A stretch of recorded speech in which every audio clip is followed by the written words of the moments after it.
Olá, eu sou a Sumika, médica geriatra, idealizadora da Goki Geriatria, uma equipe especializada em cuidados idosos. Hoje eu estou aqui com a doutora Juliana e a gente vai falar sobre um assunto muito importante que é o envelhecimento da pele.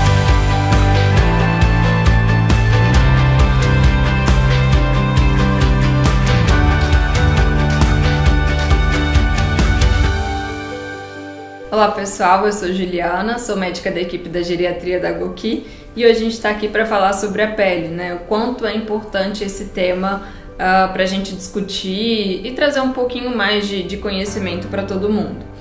Eu falo que nessa linha do envelhecimento a gente tem muitos fatores previsíveis e progressivos, mas o envelhecimento ele não é uniforme para as pessoas e na pele a gente consegue ver isso nitidamente. A gente tem o tripé que eu falo. Primeiro são os fatores genéticos, as exposições ambientais e o estilo de vida, né?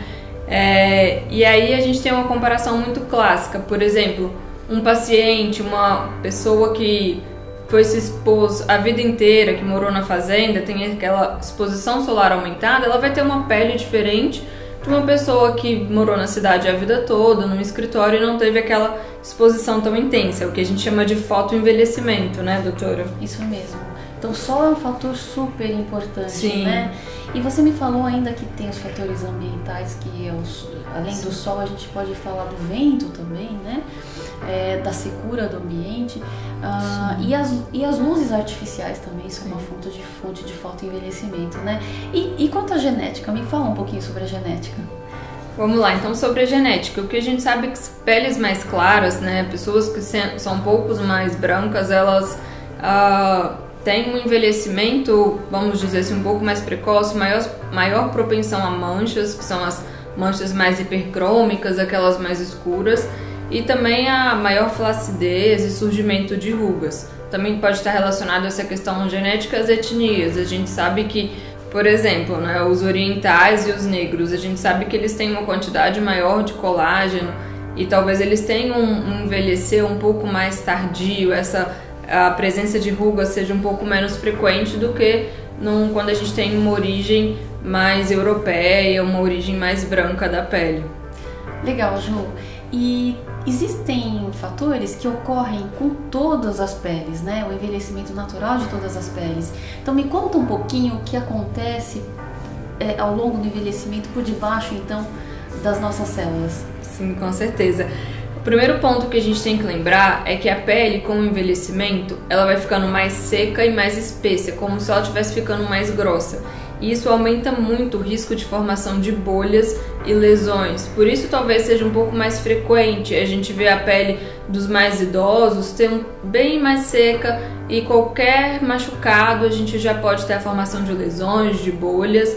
É por isso, porque a pele ela vai ficando mais fininha, né, e bem mais desidratada. A gente vai perdendo água ao longo da vida, em todos os órgãos e também na pele, que é o maior órgão do corpo humano, né? É verdade, Ju. E na verdade nós temos, ao nascer, cerca de 80% de água e nos idosos a gente chega a ter 60% de água corporal total, né? Isso se reflete bastante na pele. Isso me faz pensar, Ju, em como a gente pode, então, hidratar, melhorar as condições da pele que estão muito associadas à secura. Então, como a gente pode melhorar a secura? Primeiro eu queria te perguntar como a gente faz isso de dentro para fora. Vamos lá, primeira coisa é aquela recomendação que a gente tem de ingerir água. A gente sabe que muitas vezes, com o passar do tempo, a gente tende a ingerir menos água, mas isso é muito importante, porque a gente tem que começar a nos hidratar de dentro para fora, né, como a doutora Sumika falou. E aí um ponto muito importante é a hidratação da pele. Hoje a gente tem cremes, principalmente aqueles com maior composição de ureia, que são os cremes mais hidratantes. E aí a gente pode citar vários, né? Tem o Cetaphil ou até o Neutrogena, que é um valor um pouco mais acessível. E o idealmente é a gente passar 2 vezes ao dia e logo após o banho. E aí uma dica prática também seria fazer a hidratação 1 vez por semana com óleos, como óleos de amêndoa. Que isso a gente vai garantir uma maior hidratação dessa pele que vem sofrendo muito, né? Com as exposições ao longo da vida. E Juliana, eu queria dar uma dica também a respeito da hidratação de dentro para fora. Eu acredito que a gente tem não só a importância dos líquidos, mas também um bom estado nutricional. Idosos que estão desnutridos têm uma pele bem mais ressecada e mais propensa a adoecimento e envelhecimento. Então, não só o papel da água, mas uma alimentação rica em vitaminas e fitoquímicos vão ajudar no papel antioxidante para que a pele seja mais saudável. Juliana, eu queria saber com você também que existem algumas áreas críticas da nossa pele que são mais secas, né? Então a gente tem sempre as áreas da pele que são as que a gente chama de fotoexpostas, que são expostas ao sol. Mas a gente tem também, por exemplo, os pés, né, o calcanhar. Você tem alguma sugestão prática de como hidratar essas regiões? Então, a gente sabe essas áreas, né, igual principalmente as mãos e os pés, até o colo também é uma área que tem que desidratar muito, mas os pés algumas vezes a gente pode fazer essa hidratação um pouco mais intensa, passar os hidratantes, e aí uma dica prática pode ser passar à noite o hidratante e dormir com meias, que a gente vai aumentar essa vamos dizer assim, essa qualidade da hidratação, que a gente consegue manter ali o creme por mais tempo. E sempre lembrando de ter o cuidado de, ao passar creme nos pés, para todo mundo, mas especialmente o idoso que tem mais tendência e perigo de queda, realmente proteger com meia para que não ocorram acidentes. Além da gente saber então que a pele é seca, a gente tem mais algumas coisas importantes no envelhecimento da pele. Ju, me fala um pouco sobre a questão da irrigação sanguínea, da vascularização da pele. Legal, bem interessante isso. O que a gente sabe que acontece? A gente diminui a vascularização, diminui a irrigação sanguínea nas peles, principalmente nas regiões mais distais, que a gente chama as mãos, os pés e as pernas. E aí, junto com isso, a gente tem a fragilidade capilar. Os vasinhos eles vão ficando mais friáveis, mais frágeis. E de tudo isso, por que é importante a gente entender que isso é um processo fisiológico, um processo que ocorre? Porque todo mundo vai ter essas alterações, né? E aí está o nosso papel como geriatra e vocês aprendendo com a gente hoje, de vocês entenderem esse processo na hora, principalmente que a gente for fazer algum trabalho mais exaustivo ou fazer alguma transferência, para ter cuidado para não bater as mãos e os pés, as pernas. Por quê? Esses vasinhos mais fracos e essa diminuição da irrigação favorece muito a formação de lesões, os hematomas que são tão frequentes, né, ao envelhecer. E aí, com certeza, algum de vocês já devem ter percebido, qualquer coisa que eu bato fica um pouco mais vermelho, um pouco mais roxo. Pode ser esse conjunto de fatores da fragilidade capilar e da vascularização, também associado ao uso aumentado de antiplaquetários, né, doutora? E anticoagulantes, como o AS, o clopidogrel, e a gente acaba juntando esses fatores, o vaso está mais frágil. Eu uso algumas medicações que podem predispor a esse sangramento, então a gente precisa ficar de olho nessa parte. Só fazendo um complemento em relação à resposta da Juliana sobre as manchas e hematomas na pele, medicamentos específicos como os antiagregantes plaquetários, os anticoagulantes, eles aumentam muito o risco de que a pele tenha manchas e até outros sangramentos. Mas a gente vai falar então um pouquinho, só para você conhecer esses medicamentos. Talvez aí você conheça quem tome o AS ou aspirina para prevenir infartos e derrames. Então são medicamentos muito utilizados na área de cardiologia para prevenção desses eventos. Os anticoagulantes já são vários, tem vários nomes, mas eles são usados especificamente também ou na área de cardiologia ou para trombose e outras situações, e eles afinam o sangue, como se diz popularmente. E eles devem ser usados sempre sobre uma rigorosa orientação médica, e fale com seu médico.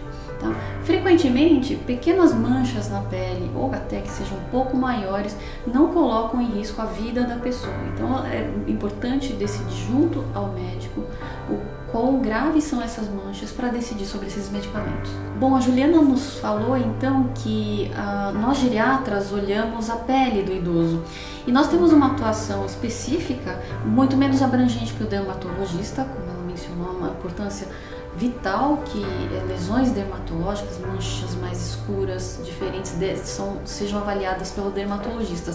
Mas na consulta com o geriatra, a gente consegue fazer uma orientação de várias coisas que a Juliana já mencionou aqui. Então, um dos exemplos seria em relação ao envelhecimento da pele e a desidratação da pele. Então, o geriatra vai estar apto a orientar nesse sentido. A segunda coisa, em relação às manchas roxas, a fragilidade capilar, nós também conseguimos orientar numa consulta esse aspecto. Já as manchas hipercrômicas, escuras, ou mais esbranquiçadas, ou que crescem rápido, ou que são muito incomodam ou dói, essas devem ser imediatamente levadas ao dermatologista. Juliana, eu quero te fazer uma última pergunta, que é sobre a pele e a sua beleza no envelhecimento. Como isso é normal e faz parte da vida de qualquer um? Com certeza, né? O que a gente sabe é que é esperado essa diminuição das fibras elásticas e do colágeno, então uma ruga a mais, elas vão surgir e elas fazem parte desse processo.